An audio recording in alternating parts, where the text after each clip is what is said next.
지금까지 저에게 신앙에 아주 중요한 영향을 끼친 그런 분들이 몇 분 있었습니다.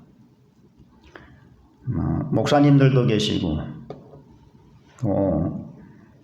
학교에서 배울 때 큰 감명을 주셨던 그런 교수님들도 계시고, 또 역사적인 인물 중에서는 이 칼빈이라고 하는 그런 인물이 있는데, 이분들의 이 가르침을 상당히 중요하게 생각하고 또 마음에 새기고 있으며 또 존경하는 그런 마음을 가지고 있습니다.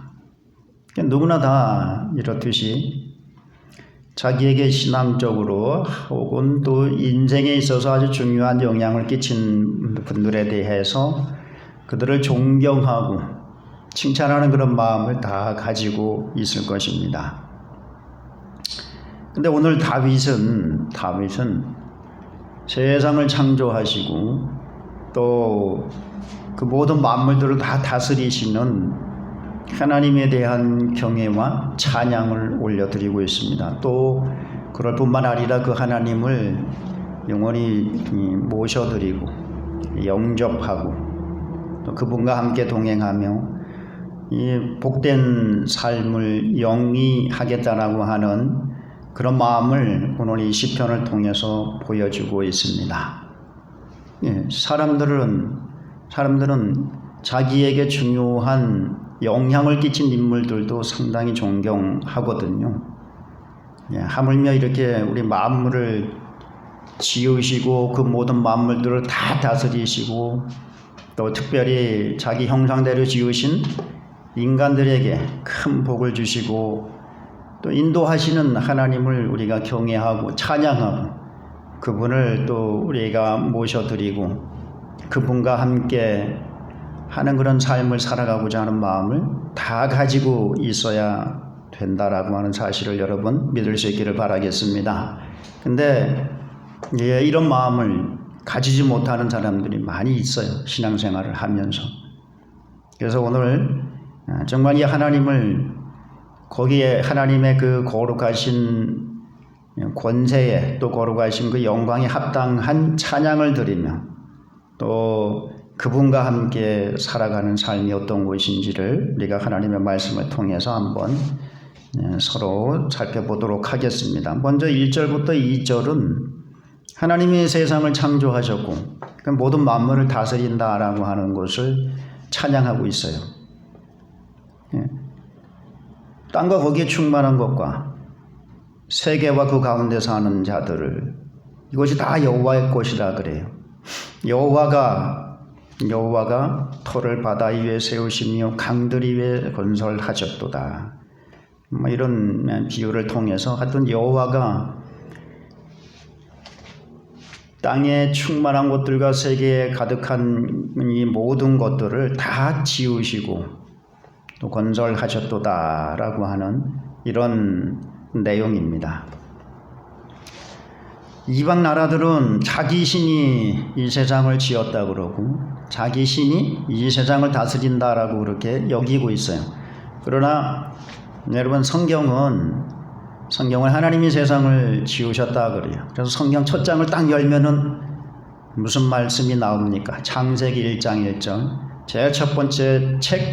제일 첫 번째 말씀. 태초에 하나님이 천지를 창조하시니라. 하나님이 세상을 지으셨다라고 하는 사실이 제일 첫 번째 말씀에 기록이 되어 있습니다. 그래요. 이 성경은 하나님이 세상을 지으셨고 하나님이 그 세상을 지금 다스리고 계신다라고 분명하게 우리에게 말씀하고 있다라고 하는 것을 여러분 믿을 수 있기를 바라겠습니다. 이방 나라들은 자기의 신이 그랬다라고 하는데 아니요, 성경은 그렇게 얘기를 하지는 않아요. 성경은 하나님의 말씀, 절대 진리인 하나님의 말씀, 성경은 하나님께서 세계를 창조하셨다라고 그렇게 말씀을 하고 있어요. 첫째 날 창조하신 것이 있고 둘째 날 창조하신 것이 있고 셋째 날 창조하신 것이 있고 계속해서 창세기 1장 첫 번째 세계, 하나님께서 어떻게 세계를 창조하시고 그거를 다스리는지에 대해서 아주 자세하게 기록을 해주고 있습니다. 그래서 세상은 하나님이 지으셨고 이 세상의 주인은 하나님이시고 하나님이 이 세상을 다스리고 계신다라고 하는 사실을 여러분들은 확실하게 믿을 수 있기를 바랍니다. 이게 세상을 하나님이 지으셨기 때문에 하나님이 세상의 주인이에요. 그래서 그 뜻대로 이 세상이 돌아가고 있습니다. 하나님이 계획을 하셨고 그 계획대로 창조를 하셨고 섭리를 하세요. 이 섭리에는 보존하시고 통치하시는 그 하나님의 행위가 들어있어요. 그래서 그거를 섭리라고 하는데 계획하시고 창조하시고 보존하시고 지금 통치하고 계신다라고 하는 거예요. 그래서 여러분 풀이나 나무나 비, 햇빛, 물, 마실 것, 건강, 질병, 부와 가난한 것, 그 모든 것들, 또 국가와 정부와 공공기관, 기업, 이 모든 것들이 전부 다 하나님의 주권 아래서 운영되고 있다라고 하는 사실을 여러분들은 기억할 수 있기를 바라겠습니다. 왜냐하면 자기가 지으셨기 때문에 자기의 뜻대로 이 모든 세상이 돌아가게끔 그렇게 운영을 하세요.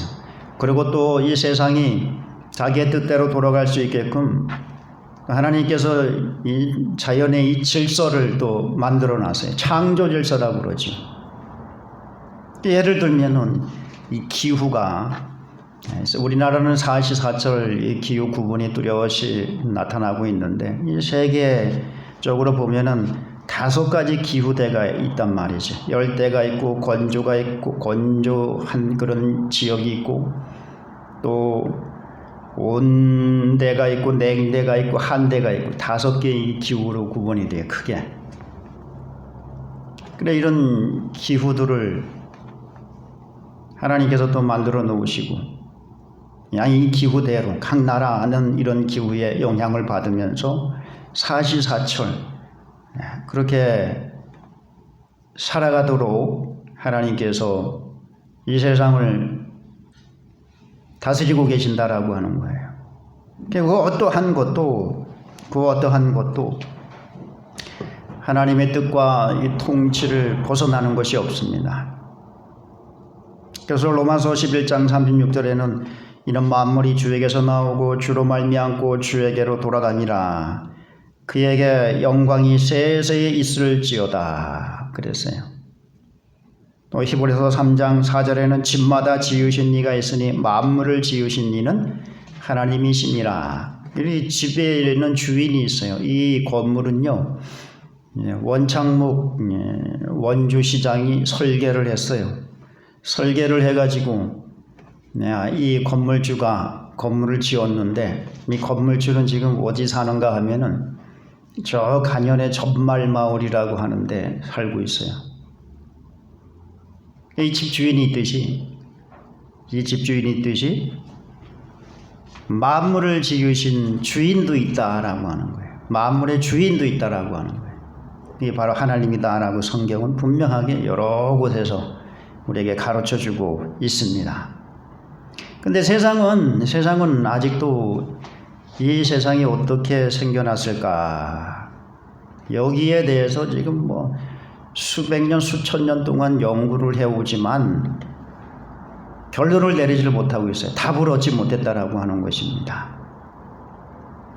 답을 얻지 못하고 가장 이렇게 세상이 생겨났을 것이다 라고 유력한 그런 주장으로 지지를 받고 있는 것이 진화론이라고 하는 것이 있어요. 진화론. 원숭이가 진화가 돼가지고 사람이 되었다라고 하는 이런 진화론이 있는데, 근데 이 진화론에 의하면은 조금만 어떤 이런 물체가 생겨나가지고 그것이 점점 시간을 두고 진화가 돼가지고 혼이 있는 짐승이 되고 그 짐승이 더 발전이 돼가지고 진화가 돼가지고 사람의 모습으로 이렇게 나타나고 있다라고 하는데, 근데 결정적인 결함이 있어요. 여러분 그 물체에서 어떤 아주 미립자 조그만 이런 물체에서 먼지 같은 그런 물체에서 그거보다 한 단계 더 발전된 그 과정으로 가는 이 과정에 이 진화되었다라고 하는 증거가 없어요. 예를 들면 원숭이에서 사람으로 진화가 되었다라고 하는 그 증거가 없어요. 증거가. 중간 과정을 증명을 못해요. 그래서 그런 것들을 사실로 받아들이도록 하기 위해서 이 사람들은 마법을 거는데 어떤 마법을 거는가 하면 시간이라고 하는 것으로 마법을 걸어요. 이렇게 수억만 년, 수만 년, 수천만 년 그렇게 지나다 보니까 이렇게 됐다. 그러면 사람들이 뭐라 그래? 시간이 그렇게 많이 지났으면 그렇게 될 수도 있겠다. 그렇게 될 수도 있겠다라고 그렇게 사람들이 이 시간이 수천만 년, 수억만 년 그렇게 지났다 그러니까 이렇게 그냥 그 시간이 그렇게 많이 지났으니까 그렇게 될 수도 있겠다. 사람들이 그렇게 믿어요. 그러나 이 진화론도 거짓말이다. 이거는 허구다라고 하는 것들이 속속이 밝혀지고 있습니다. 그래서 안 믿는 사람 중에서 또 이 세상이 어떻게 생겨났느냐에 대해서 이 진화론에 대해서 회의를 느끼는 사람들이 어떤 이론을 만들어냈는가 하면 최근에 지적 설계론이라고 하는 이 이론을 만들어냈어요. 이 지적 설계론이라고 하는 것은 어떤 지적 능력을 가진 사람이 계획하에 이 세상이 지어졌다라고 그렇게 주장하는 거예요. 그런데 이 사람들의 특징은 그냥 그렇게 지적인 능력을 가진 어떤 존재에 의해서 세상이 설계가 되었다 여기까지만 말하고 그러면 그 지적인 능력을 가진 존재가 누구냐 이것은 밝히질 않아요. 구체적으로 밝히질 않아요. 어쨌든 여러 가지 이렇게 세상이 이렇게 생겨났을 것이다 라고 세상은 마음대로 자기네들이 그냥 추측하고 연구한 대로 그 결과를 가지고 발표를 하고 내놓고 있지만 그 어떤 것도 맞는 것이 없습니다. 여러분 세상은 하나님이 지으셨다라고 하는 사실을 믿을 수 있기를 바라겠습니다. 하나님이 있는 모습 그대로 지었어요. 사람은 사람대로, 동물은 동물대로. 그러니까 중간 과정이라고 하는 것을 진화가 돼가지고 중간 과정이 있다라고 하는 것이 드러나질 않는 거예요. 아무리 시간이 많이 흘렀어도 중간 과정을 해낼 수가 없어요. 왜냐하면 하나님께서 그냥 보이는 모습 그대로 처음부터 그렇게 지어서 존재하고 있기 때문에 그렇습니다. 태초에 하나님이 천지를 창조하시니라 라고 그렇게 말씀하시면서 첫째 날은 빛을 지었고 둘째 날은 궁창, 셋째 날은 육지와 육지의 식물과 바다를, 넷째 날은 해와 달을 지으셨고 해와 달과 별 광명체들을 만드셨고 다섯째 날은 날아다니는 새들을 또 바다에 사는 어류들을 만들었고 여섯째 날에는 육지에 사는 동물과 사람을 지으셨더라. 아주 정확해요. 아주 정확하게 있는 그대로 다 지으셨어요.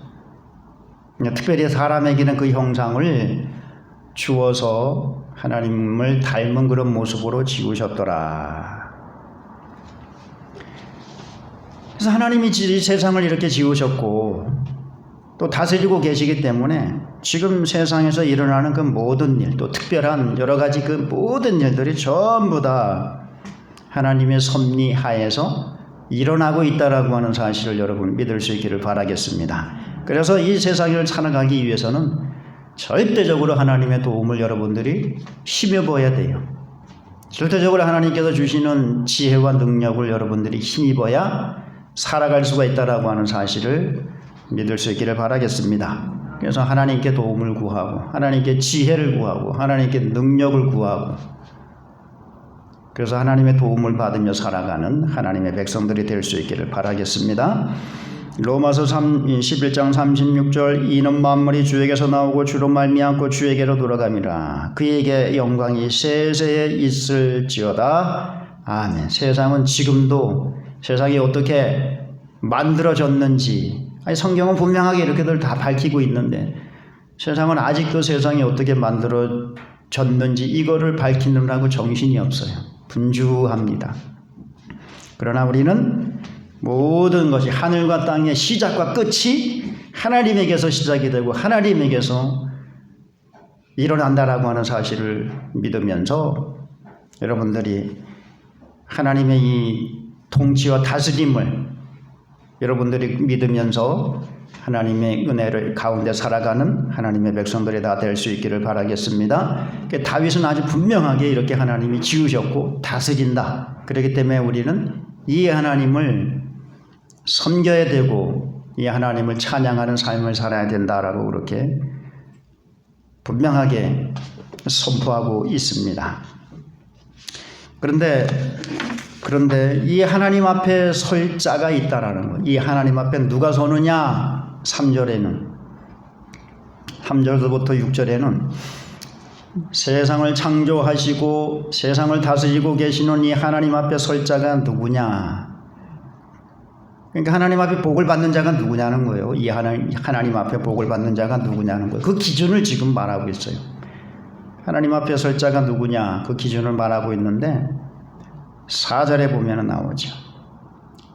손이 깨끗하며 마음이 청결하며 뜻을 허탄한 데 두지 아니하며 고집맹세하지 아니하는 자로다. 그러면 손이 깨끗해야 된다 그래요. 손은 무엇을 상징합니까? 손이 상징하는 것이 있어요. 행동을 상징하는 거죠. 행동이 깨끗해야 된다 그래요. 행위가 깨끗해야 된다 그래요. 행위가 지저분한 사람이 있잖아요. 행위가 깨끗해야 돼요. 또 마음이 청결해가지고 그러면 마음이 청결한 자는 복이 있나니 그가 하나님을 볼 것이며 이렇게 마음이 청결해가지고 헛된 생각을 하지 않고 거짓맹세하지 아니한다. 이 거짓맹세라고 하는 거는 사람과의 관계에서 진실되다라고 하는 거를 얘기하는데 진실돼야 되는데 마음이 청결해서 사람과의 관계 속에서 진실되어야 되는데 거짓말을 하는 그런 사람들이 있어요. 근데 하나님 앞에 서려면 마음이 청결해야 돼. 그래서 마음이 청결해가지고 헛된 생각을 품지 않고 거짓된 마음을 품지 않는 이런 사람이 하나님 앞에 선다. 그러니까 행위와 마음이 깨끗한 사람. 행위와 마음이 깨끗한 사람이 하나님 앞에 선다. 다시 말하면 하나님 앞에 복을 받는다라고 하는 사실을 여러분 믿을 수 있기를 바라겠습니다. 5절부터 6절까지 6절 말씀은 이렇게 깨끗한 사람이 하나님 앞에 의롭다. 그렇게 여김을 받으면 복을 받고 또 6절에도 보면 하나님의 얼굴을 구하는 자로다. 이런 칭찬을 듣게 된다라고 하는 거예요. 그래서 아주 간단하게 마음이 청결하고 행위가 깨끗한 사람, 그냥 마음과 행위가 다 깨끗한 사람, 이런 사람이 하나님 앞에 복을 받는다라고 하는 사실을 가르쳐주고 있습니다. 보니까 우리 말씀을 통해서 분명히 알아야 될 것은 하나님 앞에 서는 자가 있고 하나님 앞에 서지 못하는 자가 분명히 있다라고 하는 사실을 여러분 믿을 수 있기를 바라겠습니다. 어떤 사람들은 이것을 인정하지 않으려 그래요. 모든 사람들이 만인 구원론 그렇게 해서 모든 사람들이 다 구원을 받고 모든 사람들이 다 하나님 앞에 그런 은총을 입는다라고 그렇게 얘기를 하는데 그렇지 않아요. 성경에서는 항상 구별을 돼요. 구별돼. 하나님 앞에 구원의 은혜를 입을 수 있는 사람과 하나님 앞에 설 수 있는 사람과 교통할 수 있는 사람과 그렇지 못한 사람으로 딱 구별이 돼요. 오늘 이 말씀 속에서도 하나님 앞에 설 자가 있다고 그러잖아요. 그러면 뭐예요? 반대편에는 서지 못하는 자가 있다는 얘기예요. 하나님 앞에 복을 받는 자가 있고 하나님 앞에 복을 받지 못하는 자가 있고 구원의 은혜를 입는 자가 있고 구원의 은혜를 입지 못하는 자가 있다. 분명하게 보여주고 있습니다. 이 땅에서도 하나님 앞에 서는 자와 서지 못하는 자가 구별이 돼요. 이 땅에서도. 하나님 앞에 서는 자는 손이 깨끗하고 마음이 청결해서 헛된 생각을 안 해. 헛된 생각이라고 하는 것은 이 허탄한 생각이라고 해가지고 우상숭배라든지 각종 이런 죄에 대한 생각을 이야기하는 거고, 진실하지 못한 거짓 맹세라고 하는 것은 사람과의 관계에서 진실하지 못한 것을 말하는데, 이런 삶을 멀리하는 사람은 하나님 앞에 선다. 그러니까 하나님과 교통을 누리면서 하나님께서 주시는 그런 은혜를 힘입을 수 있다라고 하는 사실을 믿을 수 있기를 바라겠습니다. 근데 그렇지 못한 사람이 있다라는 거예요. 여러분, 새하늘과 새 땅에 들어갈 자가 있고 들어가지 못하는 자가 있다라고 하는 사실도 믿을 수 있기를 바라겠습니다. 그러니까 이 땅에서만 하나님 앞에 서고 서지 못하는 자가 있는 게 아니라 새하늘과 새 땅에서도 하나님 앞에 서는 자, 또 하나님 앞에 서지 못하는 자. 그럼 이 땅에서도 하나님 앞에 서는 자와 서지 못하는 자, 새하늘과 새 땅에서도 하나님 앞에 서는 자와 서지 못하는 자로 어떻게 구별이 되는가 하면 이 땅에서 다 구별이 돼요. 이 땅에서. 그럼 이 땅에서 하나님 말씀과 일치하는 그런 마음의 생각과 행위의 그 깨끗함을 보이는 사람들이 이 땅에서도 하나님 앞에 서고 새하늘과 새 땅에서도 하나님 앞에 선다라고 하는 사실을 여러분 믿을 수 있기를 바라겠습니다. 다시 말하면은 하나님의 말씀을 순종하며 하나님을 기쁘시게 하는 삶을 살기를 힘쓰는 사람들이 하나님 앞에 선다라고 하는 사실이에요. 이거는 뭔가 하면은 믿음을 가진 사람들은, 정말로 하나님께로부터 구원의 그 은혜를 입은 사람들은 그 행위가 늘 주의 말씀 가운데 순종하고 주를 기쁘시게 하고 주의 그 뜻에 일치하는 삶을 살아가려고 힘쓰는 모습이, 행위가 나타난다라고 하는 거예요. 그래서 그런 사람들이 하나님 앞에 서게 된다, 하나님의 복을 입게 된다라고 하는 사실을 믿을 수 있기를 바라겠습니다. 여러분, 이 마태복음 3장 12절에 보면은 예수님이 이제 이 땅에 오시는데, 예수님이 오셔서 하시는 그 일에 대해서 세례 요한이 가르쳐 주고 있어요. 손에 키를 들고 자기의 타작마당을 정결하게 하사 알곡은 모아 곳간에 들이고 쭉정이는 꺼지지 않는 불에 태우시리라. 키를 들어, 타작마당에서 키를 들고, 채라 그러죠, 채. 이걸 이렇게 채질을 하면은 어떻게 해요? 타작을 하고 건불 같은 거를 놓고 키질을 하면은 알곡은 안으로 들어오고 건불들은 바깥으로 다 날아가잖아요. 그거를 비유로 해서 예수님께서 이 땅에 오셔서 알곡과 쭉정이를 구별하시는 이런 일을 하신다 그랬어요. 알곡과 쭉정이를 구별하신다. 그럼 알곡과 쭉정이는 어떻게 구별이 돼요? 알곡은 예수 그리스도의 말씀을 믿고 예수 그리스도를 구주로 영접하고 그 말씀에 순종하면서 살기를 힘쓰는 사람으로 구별이 되고, 쭉정이는 어떻게 돼요? 예수 그리스도의 말씀을 거부하고 구주로 인정을 하지 않고 그 말씀을 따라가지 않으려고 그래. 그건 쭉정이에요. 알곡과 쭉정이. 그래서 예수님이 오심으로 알곡과 쭉정이로 딱 구별이 된단 말이에요. 알곡은 하나님 앞에 서는 자, 쭉정이는 하나님 앞에 서지 못하는 자. 그러니까 성경 곳곳에 하나님 앞에 서는 자와 서지 못하는 자에 대한 구별이 너무 많이 나오고 있어요. 그런데 이런 구별을 인정하지 않으려고 하는 사람들이 있다라는 거, 참 어리석은 사람들이죠. 계시록 14장 4절로 5절 말씀에도 보면은 거기에 시온산에서 하나님 보좌를 둘러서 14만 4천 명이 하나님을 찬양하고 하나님을 예배하는 모습이 나와요. 하늘에 예배 장면이 나온단 말이죠. 근데 그들이 누구냐 그랬더니 그들은 이 땅에서 어린 양이 어디를 가든지 따라다니던 사람들이다. 여기서 어린 양은 예수 그리스도를 말하는 거예요. 이 땅에 살 때 예수 그리스도를 믿고 예수 그리스도의 말씀을 따라서 살았던 사람들, 그들은 거짓됨이 없고 흠이 없는 사람이더라. 그래요. 그러니까 하나님에 서지 못하는 자와 하나님 앞에 서는 자와 서지 못하는 자가 이 땅에서부터 하늘까지, 새하늘과 새 땅까지 다 구별이 된다라고 하는 사실을 보여주고 있습니다. 그래서 여러분들은 주 앞에 설 수 있는 자로 살아갈 수 있기를 주의 이름으로 축원합니다. 주 앞에 설 수 있는 자의 마음과 주 앞에 설 수 있는 자는요, 마음과 이 생각, 이 계획이 깨끗해요. 그리고 삶의 모습이 주의 말씀에 일치하는 경향을 보이고 있습니다. 늘 여러분들이 스스로 이러한 여러분들의 삶이 나타나는가를 점검하면서 살아갈 수 있기를 바라겠습니다.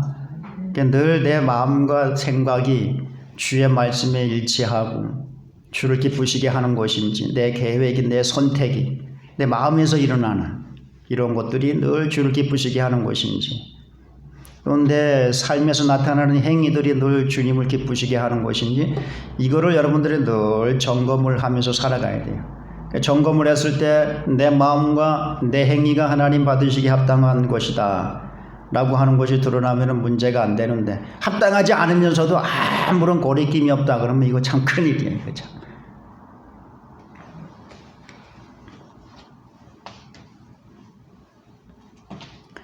분명히 하나님 앞에 서는 자, 서지 못하는 자, 복을 받는 자, 복을 받지 못하는 자 있다라고 하는 사실을 여러분들이 구별을 하시면서 정말 여러분들은 늘 하나님 앞에 서서 복을 받는 자로 살아갈 수 있기를 바라겠습니다.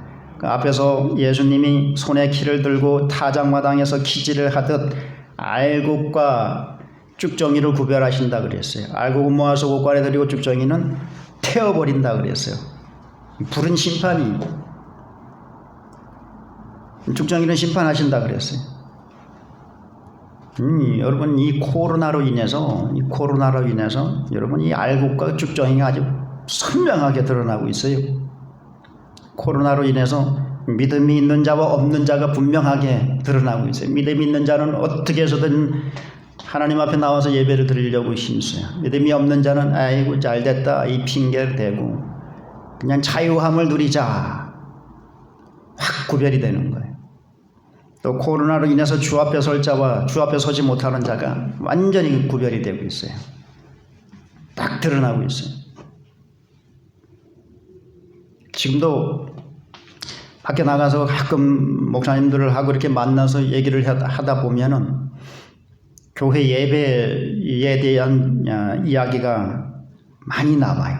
아직도 예배가 뭐 어떤 교회는 50%도 회복이 안 됐다. 뭐 어떤 교회는 회복이 많이 된 데는 한 60% 회복이 됐다.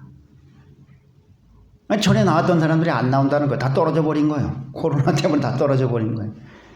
그럼 그 믿음은 무슨 믿음이 되는 거예요, 여러분? 드러난 거예요. 분명히 뭔가 드러난 거예요, 이게.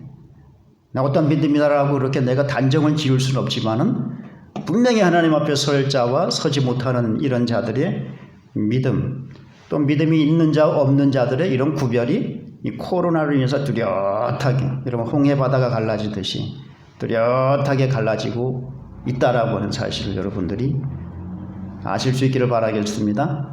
그러나 여러분들은 이러한 사태 속에서도 하나님의 보호와 인도를 구하면서 열심히 하나님 앞에 예배드리기를 힘쓰고 또 주의 말씀을 따라 살아가기를 힘쓰고 기도하면서 속히 이런 일들이 빨리 조기에 수습이 되고 다시 또 하나님의 은혜가 임하여 회복이 될 수 있기를 기도하는 여러분들은 하나님 앞에 설 자의 복을 받을 수 있는 자라고 하는 사실을 믿을 수 있기를 바라겠습니다. 그래서 여러분들은 이 땅에서도 주의 말씀에 사로잡혀서 주 앞에 서는 자가 되고 내세에서도 여러분들은 주 앞에서 영원토록 주를 찬양하는 복을 받는 성도들이 다 될 수 있기를 주의 이름으로 축원합니다. 그리고 마지막 부분에 보면은 또 어떤 내용이 나오는가 하면은 이 하나님을 찬양하자라는 거죠. 이 하나님을 찬양하자는 거예요. 자, 세상을 창조하시고 다스리시는 하나님, 그 앞에 설 자가 있어요. 그 앞에 서는 자들은 어떻게 해야 되느냐? 이 하나님을 찬양하고 이 하나님을 우리가 모셔드리고, 그래서 이 하나님과 영원토록 교통하고 또 그로부터 임하는 그 은혜로 살아가자라고 하는 이런 찬양의 내용을 7절부터 10절까지 올려드리고 있습니다. 여기는 법궤가 성막으로 들어가는 이 광경을 비유로 해가지고 법궤가 성막으로 들어가는 이 광경을, 이 장면을 비유로 하나님이 마치 성전의 문을 열고, 하나님이 마치 우리 가정의 문을 열고, 하나님이 마치 우리 사람들의 마음의 문을 열고 들어오시는 것으로다가 지금 비유를 하고 있어요. 그러니까 하나님이 들어가실 수 있도록 문을 열어라, 또 뭐 고개를 들어라, 머리를 들어라, 영원한 문들아 들릴지어다, 이렇게 지금 찬양을 하고 있습니다. 그러니까 이 하나님이 마치 이 하나님의 법궤가 성막으로 들어갈 때 성막에 장막이 고치잖아요.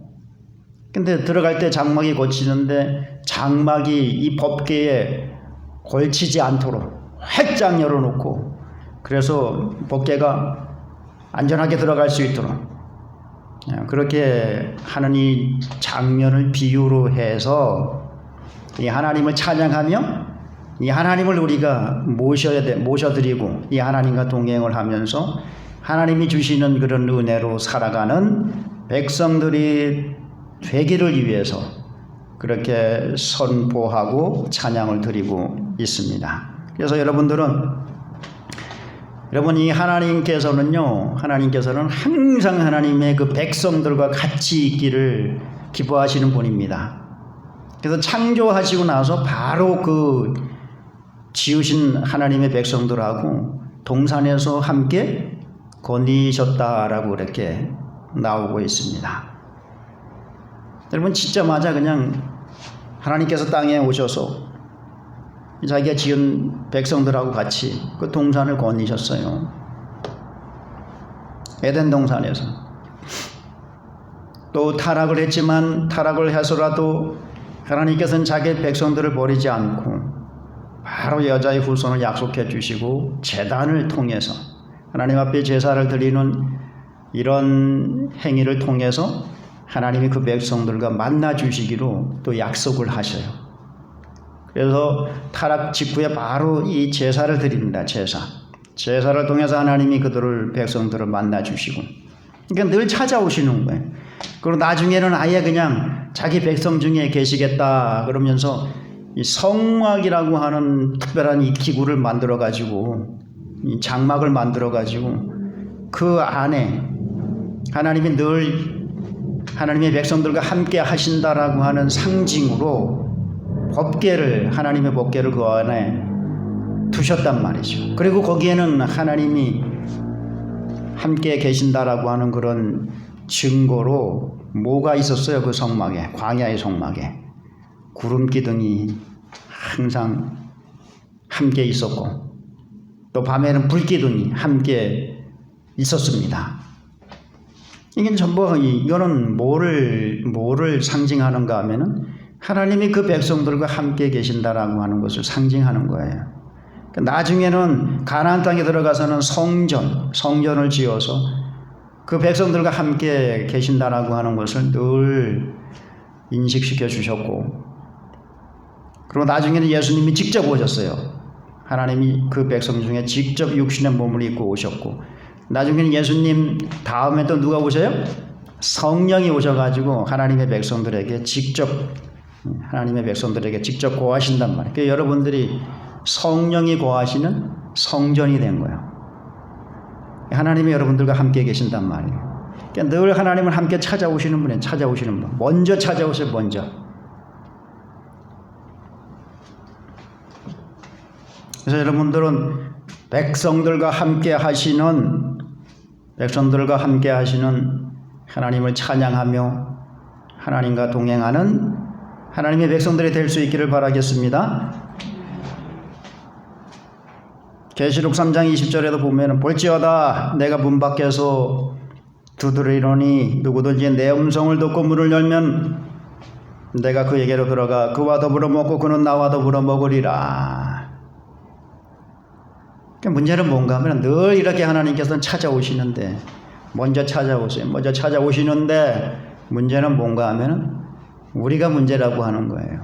그 찾아오시는 하나님을 찬양하면서 맞아들이지 못하는, 영접하지 못하는 우리가 문제라고 하는 거예요. 그러나 여러분들은 늘 여러분들을 찾아오시고 여러분들과 함께 하시기를 기뻐하시는 이 하나님을 찬양하며 기쁨으로 여러분들이 영접하고 그와 동행하는 삶이 이루어질 수 있기를 주의 이름으로 축원합니다. 자기가 존경하는 인물은 아주 거북할 정도로 예의를 표하고 칭찬하는 그런 모습을 볼 수가 있습니다. 학교 다닐 때 참 이건 참 마음이 거슬리는 그런 일이었는데 교수님 한 분이 지금도 살아계시는 생존하시는 그런 목사님이신데 그 목사님을 존경하는 것을 넘어가지고 지나칠 정도로 자랑을 하고 칭찬을 하는 거예요. 지나칠 정도로 자랑하고 칭찬을 해요.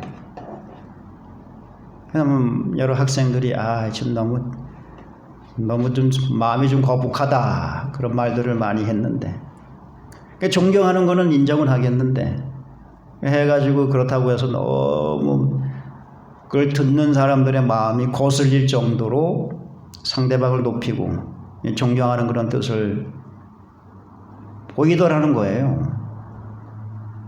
자기한테 큰 영향을 끼친 그런 목사님이기 때문에 그런 건 인정을 하는데 그게 듣는 사람이 좀 거북할 그런 정도였다라는 거예요. 여러분 북한에서 김일성, 김정일, 김정은에 대해서 가르치는 그 존칭이 있죠. 최고의 존엄. 이게 무슨 뜻인지 아세요? 최고의 존엄이라고 하는 뜻이 최고로 존경할 사람 중에서도 최고로 존경해야 될 사람들, 그걸 갖다 최고의 존엄이라 그러는 거예요. 아주 최고로 존경해야 될 사람들, 존경받아야 될 사람들, 그걸 가지고 최고의 존엄이라 그래요.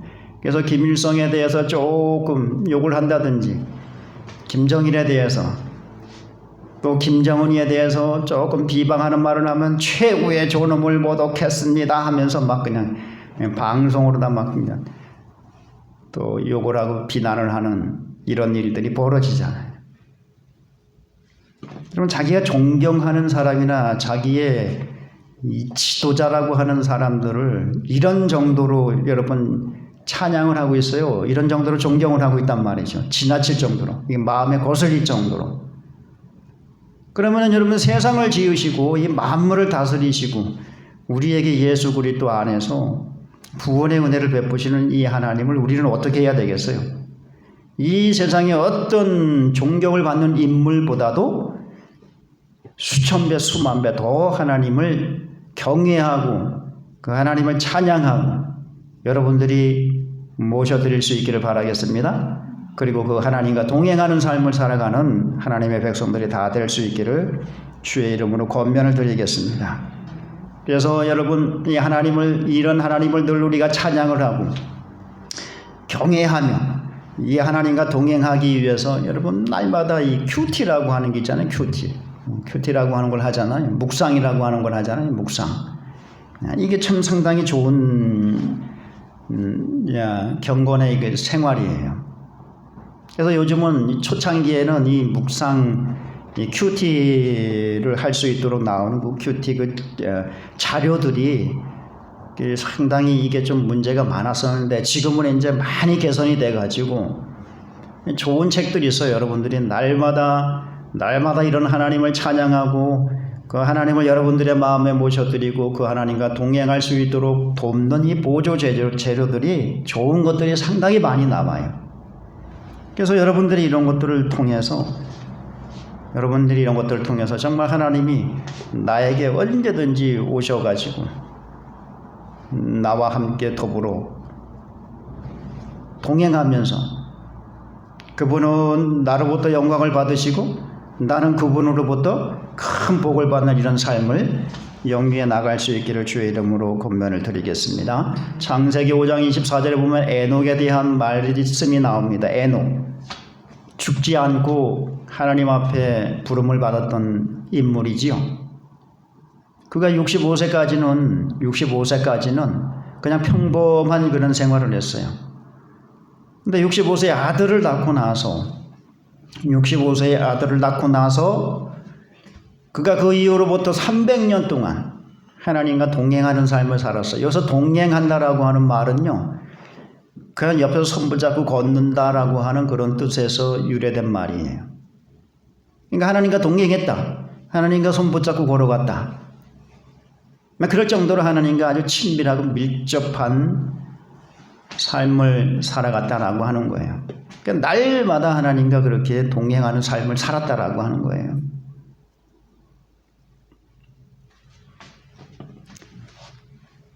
이런 삶이 우리에게 필요하다라고 하는 사실을 믿을 수 있기를 바라겠습니다. 그래서 정말 이 세상을 지으시고 이 만물을 다스리시고 주인이 되시고 또 예수 그리스도 안에서 무한한 은혜를 베푸시는 이 하나님을 여러분들이 경외하고 찬양하며 여러분들에게 늘 큰 은혜를 베풀며 동행하는 이런 삶이 될 수 있기를 주의 이름으로 축원합니다. 여러분이 자기에게 좋은 영향을 준 인물도 상당히 존경한다 그랬어요. 정말 어떤 사람은 너무 지나칠 정도로 자기 존경하는 인물을 떠받들어 가지고 좀 거북할 때가 있어요. 그럴 정도로 이 존경하는 사람을 칭찬을 하고 떠받드는데 그래서 속으로는 그런다고. 하나님은 얼마만큼 그렇게 찬양하고 경외하고 영화롭게 하는가 한번 내가 지켜보겠다 그런단 말이에요. 너무 그렇게 사람을 칭찬하고 떠받들면